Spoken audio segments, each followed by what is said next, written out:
রাধে রাধে বন্ধুরা, তো তোমরা সবাই কেমন আছো? প্লিজ সবাই আমাকে কমেন্টে জানাবে। আমরা তো খুব ভালো আছি। তো দেখো, আরও একটা সকাল তোমাদের সামনে। দেখতে থাকো বন্ধুরা, আশা করছি তোমাদের আমাদের ভিডিওটা ভালো লাগবে অবশ্যই। তো আমিও উঠে গেছি, সোনামাও উঠে গেছে। আমার সোনামা আমাকে প্রচণ্ড হেল্প করে, সেটা একমাত্র আমি জানি, কারণ ও আমার অনেকটা হাতের কাজটা গুছিয়ে দেয়। তো ঘুম থেকে ওঠার পরে আমি মশারিটা শুধু উঠাতে পারে না, যেটা পারে না ও আমাকে বলে দেয়, মাম্মা এটা আমি পাচ্ছি না, তুমি এটা করে দাও। তো দেখো, সেটা করে দিয়েছে আর ও বাকিটা গুছিয়েছে। তার ভিতরে আমার রান্নাবান্নাও, তো দেখো আমি সারাদিন ডিউটি থেকে আসলাম, তার ভিতরে আমি রান্নাকেও নিয়ে আসলাম। ওর পাপার কাছে দুপুরে ছিল, এসে বই পড়াশোনা নিয়ে বসেছে। আমার মাটা পড়াশোনা নিয়ে বসেছে। কি করছো মাম্মা? আসার পরে ওকে, তুমি কি করছো? তাই দুজন পড়াশোনা নিয়ে ব্যস্ত। এখানে রাইটিং দেখো, সবগুলোই লিখছিল। এ ফর, তারপর বি ফর বল বা বুক।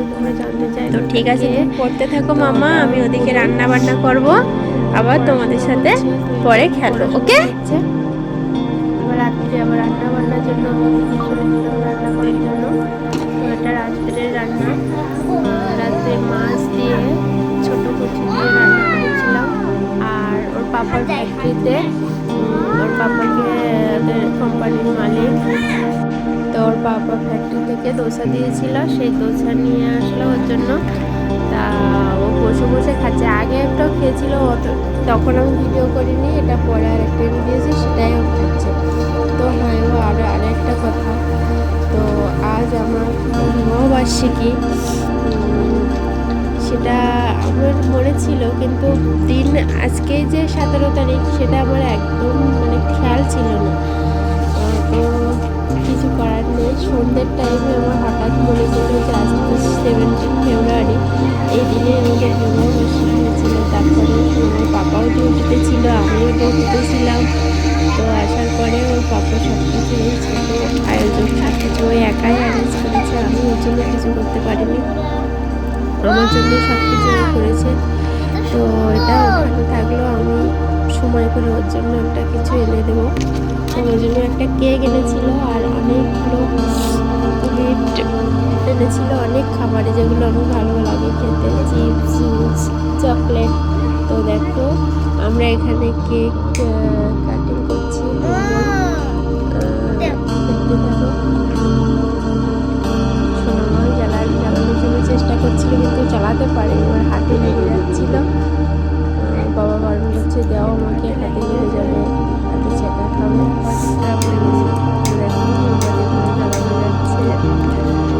গ্যাস লাইটটা জ্বলছিল না, একটাই জ্বললো, জ্বলার পরে হাতে তাপ লেগেছে গ্যাস লাইটে, আর জ্বলছে না। তারপরে আরেকটা মোমবাতি দিয়ে আমরা সব কিছু জ্বালালাম, জ্বালানোর পরে আমাদের কেক কাটা হলো। তো দেখো, সারাদিন পরিশ্রম করে এই ছোট ছোট বিষয়গুলো খুবই ভালো লাগে। আমি বড় কিছু চাই না, এরকম ছোট ছোট কিছু আমার জন্য যদি ও করে, আমি ভীষণ খুশি হই। দুজন কেক কাটছিলাম, আর আমাদের পিছনে ক্যামেরাম্যান ছিল আমার সোনামা, আমার মা লক্ষ্মী।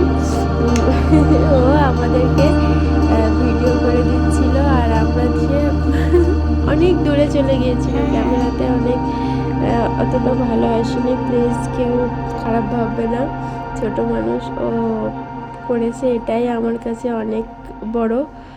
ও আমাদের দুজনকে বললো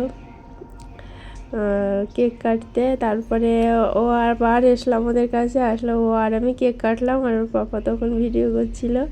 তো দেখো, দুজনকে কেক খাওয়াচ্ছি, ভীষণ লজ্জা পাচ্ছিলাম, কিন্তু কি করব, করতেই তো হয় না। তারপরে আমাকে একটু সিঁদুর পরিয়ে দিল।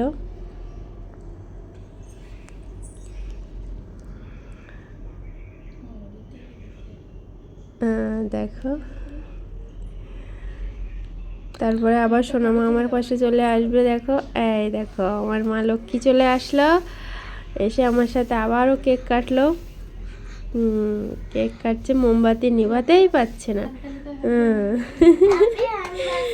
বলছে happy anniversary mamma papa, thank you mamma.